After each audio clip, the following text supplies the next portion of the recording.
Subhanallah, walhamdulillah, wa la ilaha illallah, Allahu akbar, wa la hawla wa la quwwata illa billahil aliyyil azim. Subhanallah.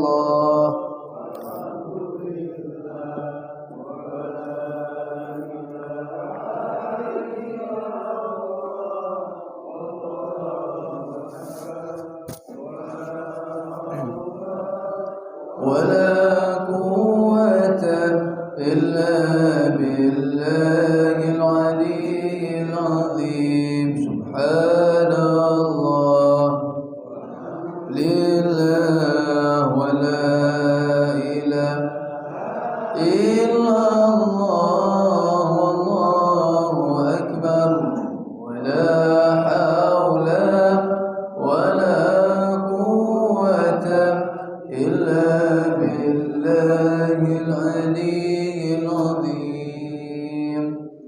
Assalamualaikum warahmatullahi wabarakatuh. Alhamdulillah rabbil alamin, bihi nasta'in ala umuri dunya waddin, wassalatu wassalamu ala asyrafil anbiya'i wal mursalin sayyidina wa maulana Muhammadin wa ala alihi wa sahbihi ajma'in.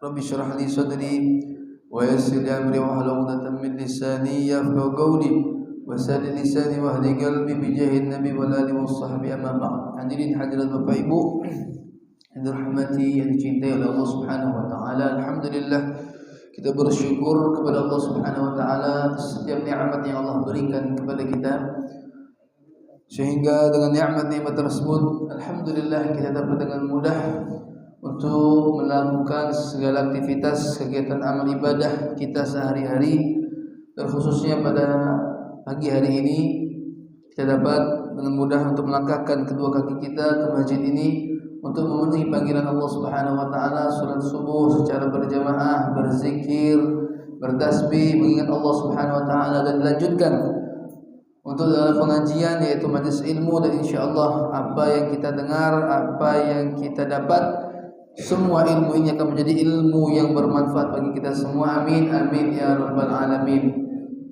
Hadirin hadirat Bapak Ibu yang dirahmati, yang dicintai oleh Allah Subhanahu wa taala, saat ini kita berada di salah satu bulan yang disebutkan oleh Allah Subhanahu wa taala dengan Asyhurul Hurum, bulan daripada bulan-bulan diharamkan oleh Allah Subhanahu wa taala, sebagaimana dikatakan dalam Al-Qur'an, inna iddatash syuhuri 'indallahi 12 syahra, sesungguhnya jumlah bilangan di sisi Allah Subhanahu wa taala ada 12 bulan, minha arba'atun hurum, di antara 12 bulan tersebut ada 4 bulan yang diharamkan oleh Allah Subhanahu wa taala.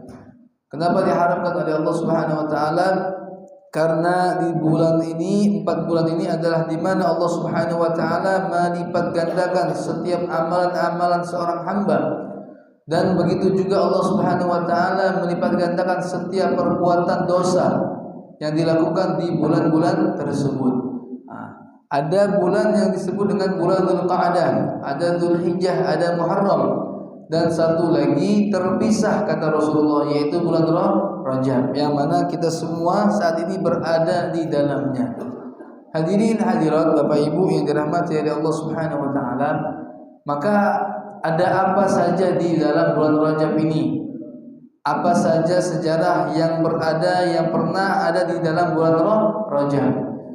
Pasti dan tentu yang selama ini kita tahu, ketika sudah masuk bulan Rajab, kita pasti diingatkan dengan peristiwa Isra Mi'raj Nabi besar Muhammad sallallahu alaihi wasallam. Tapi masih banyak lagi sejarah-sejarah yang terjadi di dalam bulan Rajab. Di antaranya yaitu adalah matinya seorang raja yang beriman kepada Rasulullah sallallahu alaihi wasallam, yang berasal dari negeri Habasyah. Negeri Habasyah. Di saat seluruh para raja-raja pada situ yang dikirimkan surat oleh Rasulullah SAW untuk memberikan tempat perlindungan bagi umat Islam, hanya ada satu raja ya yang menerima daripada ajakan Rasulullah sallallahu alaihi wasallam, yaitu raja yang berasal dari Habasyah. Nah, itu meninggalnya di bulan Rajab. Makanya di bulan Rajab ini kita sering dengar Bapak Ibu, bulan Rajab ini adalah bulan yang disebut pada saat itu, tahun itu adalah Amul Huzni, tahunnya kesedihan bagi Rasulullah sallallahu alaihi wasallam, tahun sedihnya Nabi. Pada saat itu terjadi 1 tahun sebelum hijrah Rasulullah ke kota Madinah. Jadi peristiwa Isra Mi'raj ini terjadi 1 tahun sebelum peristiwa hijrahnya Rasulullah ke kota Madinah. Jadi tahun tersebut disebut dengan tahun Amul Huzni, tahun sedihnya Rasulullah sallallahu alaihi wasallam. Tapi kita belajar dari sini bahwasanya yang namanya kesedihan itu adalah sesuatu yang lumrah. Jangankan kita manusia yang biasa, Nabi pun, Rasul pun itu merasakan yang namanya kesedihan.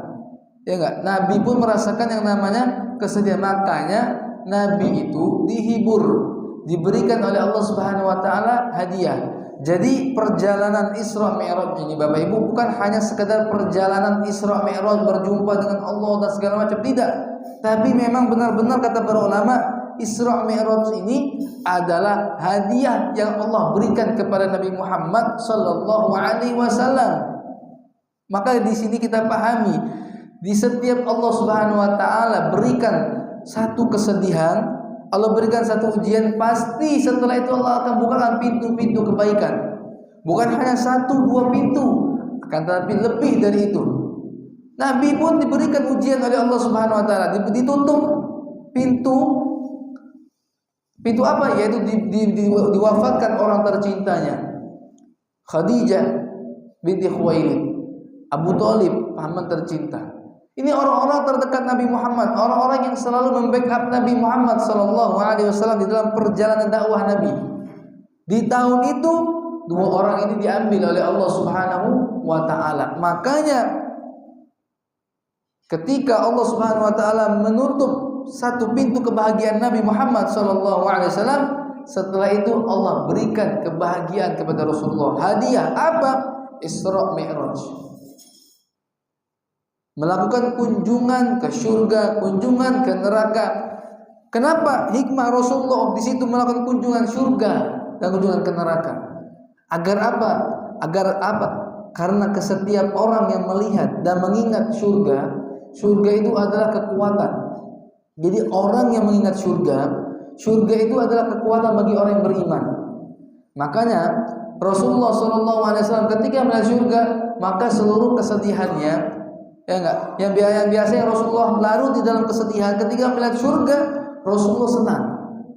Rasulullah teringat, langsung ingin memasuki surganya Allah Subhanahu wa taala. Maka siapapun di antara kita orang yang beriman, kalau kita sedang diuji oleh Allah Subhanahu wa taala, diberikan kesedihan, itu adalah hal yang wajar. Tapi ingat, bersabar.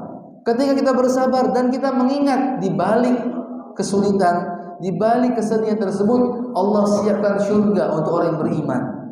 Allah siapkan surga bagi orang yang diberikan ujian oleh Allah Subhanahu wa taala. Maka kita sebagai suami, ketika seorang suami tidak ingat kepada surganya Allah Subhanahu wa taala, maka sulit bagi suami tersebut untuk istiqomah di dalam membimbing anak istrinya. Sulit seorang suami membimbing anak dan istrinya. Kenapa? Dia enggak ingat surga. Orang kalau enggak ingat surga berarti dia enggak ingat sama Allah Subhanahu wa taala. Coba kalau seorang suami itu ingat kepada surga, ya enggak? Seorang suami ingat kepada surga, maka dia pasti ingat kepada Allah Subhanahu wa taala. Pun begitu juga dengan seorang istri. Seorang istri yang tidak ingat kepada surga, maka sulit bagi dia untuk berkhidmah, untuk melakukan ketaatan kepada seorang suami. Dia akan sulit memahami bahwasanya di balik pundak seorang suami itu ada 8 pintu surga yang Allah siapkan baginya. Kenapa? Karena si orang istri ini enggak ingat surga. Orang yang sudah enggak ingat surga pasti enggak ingat sama Allah Subhanahu wa taala. Makanya Asiyah istri Fir'aun itu, kenapa salah satu wanita yang dijamin masuk surga oleh Allah Subhanahu wa taala, dan kenapa Asiyah bin Fir'aun itu, istri Fir'aun itu bisa melakukan ketaatan kepada seorang suami walaupun suaminya adalah seorang yang durjana, ya, seorang yang zalim, yang jahat. Kenapa? Karena Asia itu selalu berdoa minta sama Allah, ya Allah bangunkan aku istana di dalam surga. Yang diingat surga. Makanya Asia mau suaminya gimana pun, mau sejahat apapun, dia tahu dan dia memandang di balik pundak suami itu ada 8 pintu surga yang Allah siapkan kepada seorang istri yang taat kepada suaminya. Jadi ingat kepada surga. Jadi makanya Rasulullah melakukan perjalanan ke surga, melakukan kunjungan ke surga. Agar apa? Agar kekuatan itu bertambah, power iman itu lebih bertambah. Maka kita sebagai orang beriman, Bapak Ibu, ketika kita iman lagi lemah, lagi sedih, ingat surga. Wah, aku pengen masuk surga. Ya, sabar. Ingat surga, bagaimana kenikmatan surga yang Allah berikan, yang Allah gambarkan di dalam Al-Qur'an, yang Allah gambarkan melalui hadis Nabi Muhammad SAW. Surga itu begini, begitu, ya enggak, ada sungai yang mengalir, ada telaga Al-Kautsar milik Rasulullah SAW, ada bidadarinya, segala macam keindahan. Bayangin, ya enggak, bayangin apa-apa. Agar apa? Agar kita terpacu, iman kita ini semangat kembali, motivasi kita untuk beramal ibadah. Kenapa? Kita pengen masuk surga. Oh, di surga itu agak bertemu sama Rasulullah, berjumpa, memandang Allah Subhanahu wa taala. Pokoknya itu menjadi motivasi bagi kita orang yang beriman agar selalu beribadah, semangat untuk beribadah kepada Allah Subhanahu wa taala.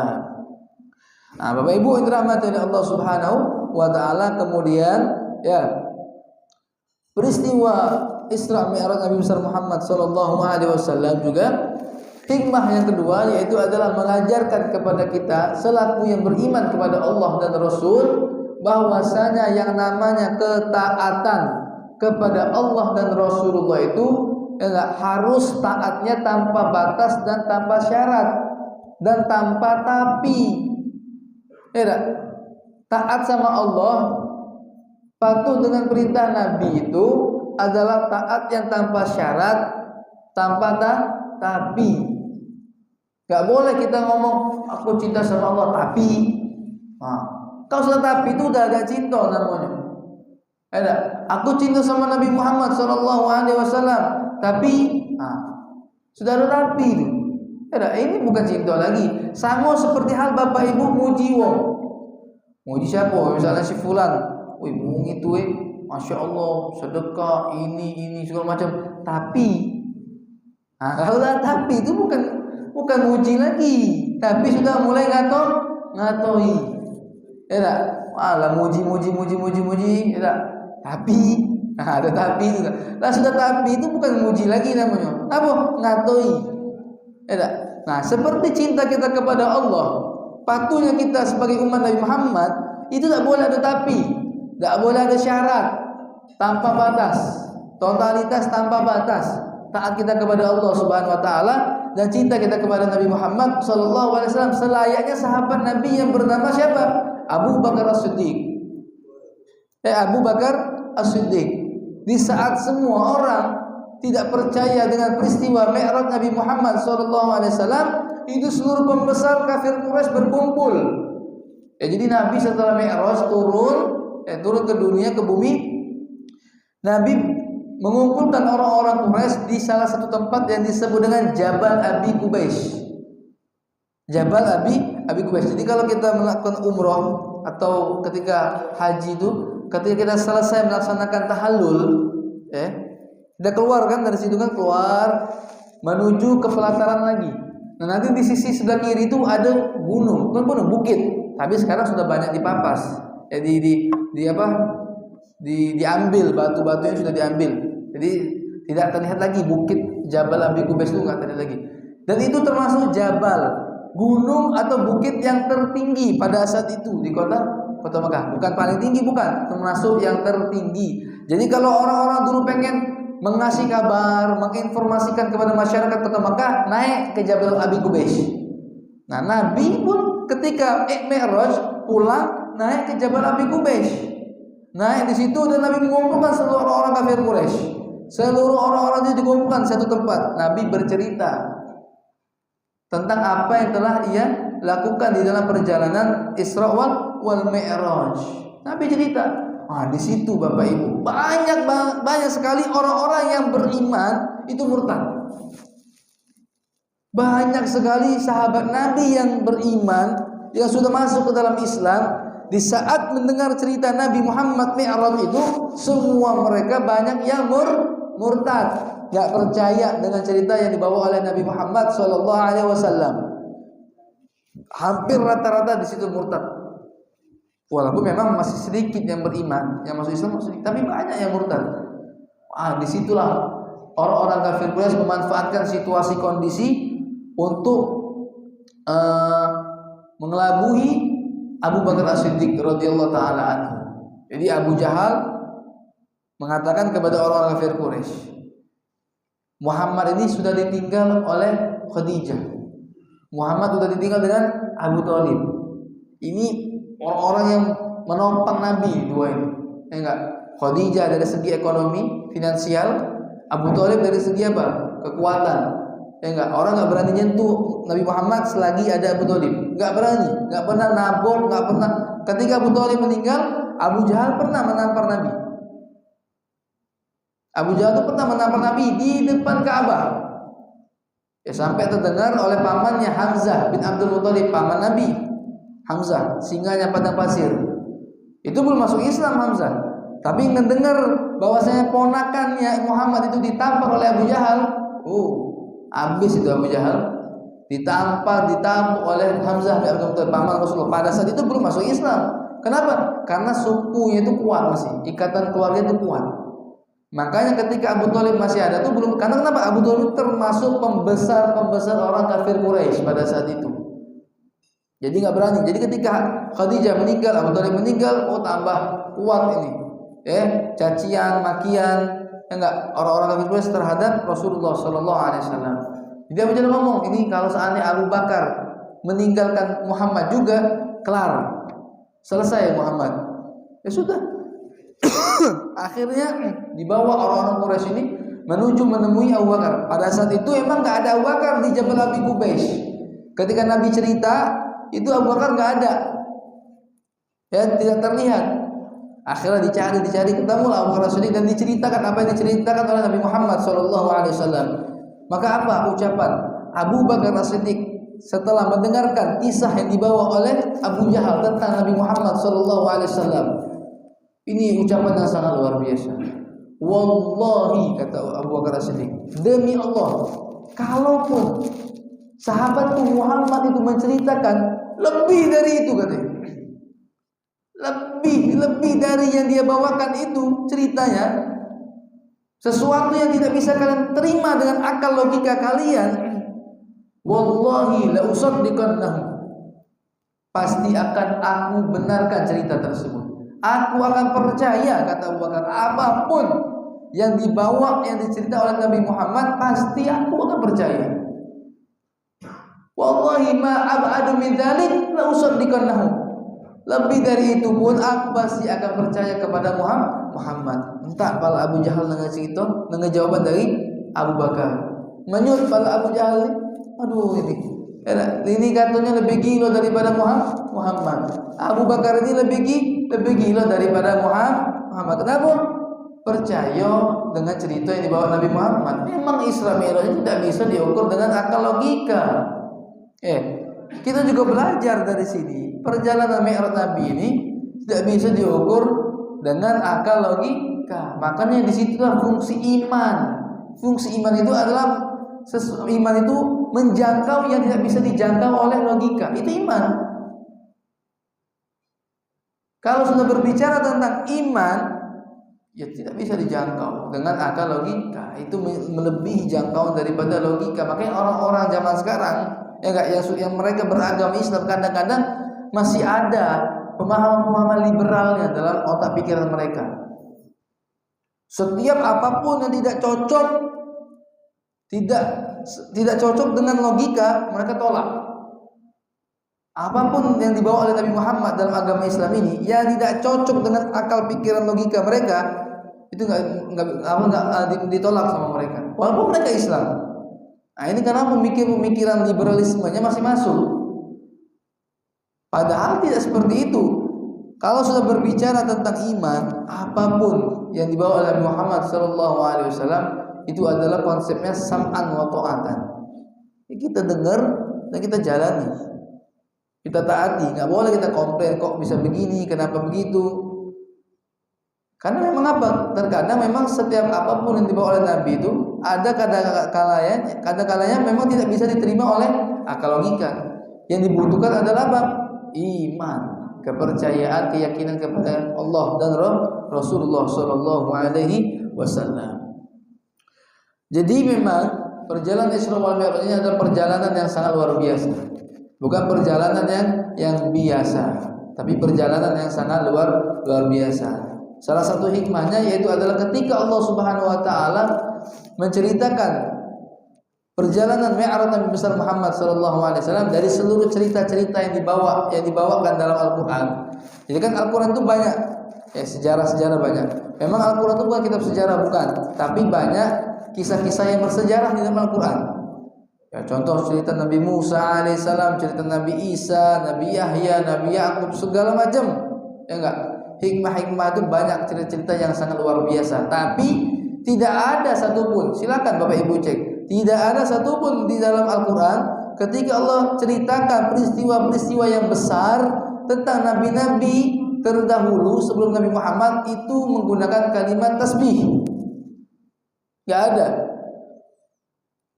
Tapi kalau cerita tentang Mi'raj Nabi Muhammad SAW itu Allah awali dengan kalimat tasbih. Subhanalladzi asra. Cerita Nabi Musa itu cerita yang luar biasa. Perjalanan yang sangat menakutkan ketika dikejar bala tentara Firaun. Di situ membelah lautan menjadi 12 belahan. Ini cerita yang besar. Sejarah yang luar biasa. Cerita Nabi Isa, cerita Maryam yang melahirkan Nabi Isa tanpa ayah. Banyak cerita-cerita Al-Quran itu yang sangat luar biasa. Cerita Nabi Yusuf itu cukup panjang dalam Al-Quran, menceritakan dari lahirnya, kemudian dibuang oleh saudara-saudaranya, diangkat anak oleh bendahara Mesir, segala macam, sampai beliau diangkat derajat oleh Allah Subhanahu wa taala menjadi pembesar Mesir pada saat itu, menjadi seorang nabi. Cerita yang luar biasa, tapi nggak ada satupun dari kisah sejarah tersebut yang diawali dengan kalimat tasbih. Kenapa? Hanya cerita Mi'raj Nabi Muhammad SAW diawali dengan tasbih. Karena memang benar-benar Bapak Ibu, perjalanan Mi'raj ini memang benar-benar tidak bisa diterima dengan akal logika. Perjalanan dari Mekah ke kota Madinah itu saja itu membutuhkan waktu PP 2 bulan. Sebulan pergi, sebulan pulang. Makanya Abu Jahal ketika Rasulullah ngomong seperti itu, ya Muhammad, innaka tad'i, engkau ini mengaku perjalanan daripada Mekah ke negeri Syam itu 1 hari 1 malam. Tidak sampai 1 malam. Kami ini biasa berdagang, kata Abu Jahal, berdagang ke negeri Syam. Itu pergi sebulan. PP 2 bulan. Sekarang kau ngaku kau Mi'raj, kau Isra Mi'raj dari Mekah ke Palestina, ke Masjidil Aqsa, kemudian kau naik ke langit 1, 2, 3, 4, 5, 6, 7, balik lagi ke bumi ini, ke dunia ini, tak sampai 1 malam. Gak bisa diterima dengan logika memang. Makanya memang benar-benar luar biasa. Makanya Allah demi menjamin peristiwa Mi'raj ini, Allah awali dengan kalimat tasbih. Subhanalladzi, maha suci Allah dari segala ketidakmampuannya. Jadi di situ untuk menepis. Jadi kalau seandainya kalimat tasbih itu memang untuk menepis segala sesuatu yang menolak sifat-sifat haknya Allah Subhanahu wa taala, sifat-sifat kebenaran tentang Allah Subhanahu wa taala. Jadi itu tasbih. Subhanallah. Subhanalladzi asra bi 'abdihi laila. Maha suci Allah yang telah memperjalankan hambanya. Di situ digunakan dengan menggunakan kalimat tasbih. Agar apa? Untuk menjamin bahwasanya peristiwa ini adalah benar-benar peristiwa yang terjadi dan itu atas kehendak Allah Subhanahu wa taala, bukan kehendak Nabi Muhammad sallallahu alaihi wasallam. Jadi murni ini adalah perjalanan hadiah dari Allah Subhanahu wa taala. Setelah ujian demi ujian yang dialami Nabi Muhammad, Khadijah itu, Bapak Ibu, itu adalah wanita yang luar biasa. Ya, istri Nabi yang Nabi ketika hidup bersamanya tidak pernah Nabi menikah lagi. Satu-satunya wanita ketika Nabi bersamanya dan tidak menikah lagi itu hanya Khadijah binti Khuwailid. Ya, Khadijah binti Khuwailid, Khadijatul Kubra. Jadi pada saat itu, di saat biasanya hari demi hari rumah Rasulullah itu bersinar, pada siang hari itu rumah itu redup, seolah-olah tidak ada cahaya yang masuk ke dalam rumah tersebut. Kenapa? Ini detik-detik Khadijah dipanggil oleh Allah Subhanahu wa taala. Di pangkuan Nabi Muhammad sallallahu alaihi wasallam. Kemudian Khadijah dengan senyumnya yang lembut mengatakan kepada suaminya, ya Rasulullah sallallahu alaihi wasallam, ya Rasulullah, apakah engkau rindu kepadaku? Kemudian Nabi pun dengan tangis yang tidak bisa ditahan, dengan air mata yang tidak bisa ditahan, sampai menetes itu air mata ke wajahnya Khadijah Kubra, mengatakan kepada Khadijah, wahai istriku, bagaimana aku tidak rindu kepadamu? Engkau ini adalah wanita, ketika seluruh orang tidak percaya kepadaku, engkau yang percaya kepadaku. Di saat orang tidak yakin kepadaku, engkau yang yakin kepadaku. Semua orang ragu terhadapku, engkau yakin kepadaku. Di saat orang meninggalkan aku, engkau yang datang kepadaku, kata Rasulullah SAW. Engkau adalah yang membantu di dalam perjalanan dakwahku. Engkau adalah yang selalu menopang perjalanan dakwahku, kata Rasulullah. Ini sambil dengan tangisnya Rasulullah ketika Khadijah sudah mau meninggal. Jadi memang benar hari-hari itu, di hari tersebut seolah-olah tidak ada cahaya yang masuk ke dalam rumah Rasulullah. Itu saking sedihnya Nabi Muhammad sallallahu alaihi wasallam. Ditinggal oleh Khadijatul Kubra. Bahkan ketika Khadijah meninggal pun, Bapak Ibu, itu Nabi sulit sekali untuk senyum di hadapan sahabat. Untuk senyum itu Nabi sangat-sangat sulit, tapi tetap senyum. Tapi sahabat paham, sahabat tahu ini Rasulullah masih benar-benar dalam keadaan sedih. Ditinggal oleh orang yang paling ia cintai. Makanya Aisyah itu sangat-sangat cemburu sama siapa? Khadijah. Padahal sudah meninggal, Bapak-bapak. Khadijah itu sudah meninggal, sudah lama meninggal. Tapi Aisyah itu masih cemburu sama Khadijah. Kenapa? Karena Rasulullah setiap hari itu hampir menyebut nama Khadijah. Dan semua teman-teman Khadijah itu yang masih hidup, Rasulullah kirim makanan. Teman-teman Khadijah itu kirim Rasulullah makanan. Jadi kalau Rasulullah buat makanan, suruh kirim ke teman-temannya Khadijah. Saking Rasulullah tuh cinta sama Khadijah, teman-temannya pun disayang sama Nabi, diperhatikan sama Rasulullah SAW. Kerabat-kerabat Khadijah itu dijalin hubungan erat oleh Rasulullah SAW. Benar-benar wanita yang sangat dicintai oleh Nabi Muhammad SAW. Jadi Aisyah itu cemburu, ngapo ya Rasulullah, kau ini setiap hari nyebut Khadijah. Kata Rasulullah, kau tahu tak, Khadijah itu adalah wanita yang beriman kepadaku di saat semua orang tidak beriman kepadaku. Wanita yang tidak meninggalkanku di saat orang meninggalkanku. Di saat orang tidak yakin, orang ragu, dia yakin sama aku, kata Rasulullah. Dan dia yang selalu menopang perjalanan dakwahku, kata Rasulullah SAW. Bagaimana aku bisa melupakan sosok wanita yang seperti itu? Dan dialah wanita yang telah memberikan aku keturunan, kata Rasulullah SAW. Anak dari Khadijah. Jadi sayang betul Rasulullah. Jadi wajar ya Rasulullah sangat-sangat sedih, Bapak Ibu, ditinggal oleh Khadijah dan Abu Thalib. Ya, makanya kesedihan itu Ana bilang tadi di awal, memang sesuatu yang wajar, sesuatu yang lumrah. Tapi ingat, bersabar. Enggak, serahkan semua kepada Allah Subhanahu wa taala. Setiap ujian, kesulitan itu pasti datang di dalam kehidupan kita. Tapi kita bersabar. Pasti setiap satu pintu yang Allah tutup, Allah berikan 2 pintu bahkan lebih yang Allah akan buka. Fa inna ma'al usri yusrun, inna ma'al usri yusrun. Selayaknya bayi itu ketika berada dalam janin ibunya, itu pintu makannya cuma siko. Benar tak? Pintu makannya cuma siko itulah. Disitulah makan, disitulah minum, disitulah nutrisi segala macamnya. Ketika dia sudah keluar, Allah tutup pintu tersebut, dia dibukakan masuk ke dalam alam dunia ini. Allah bukakan 2 pintu makanan melalui ASI ibunya. Benar kan? 1 ditutup, Allah bukakan 2 untuk si bayi tersebut.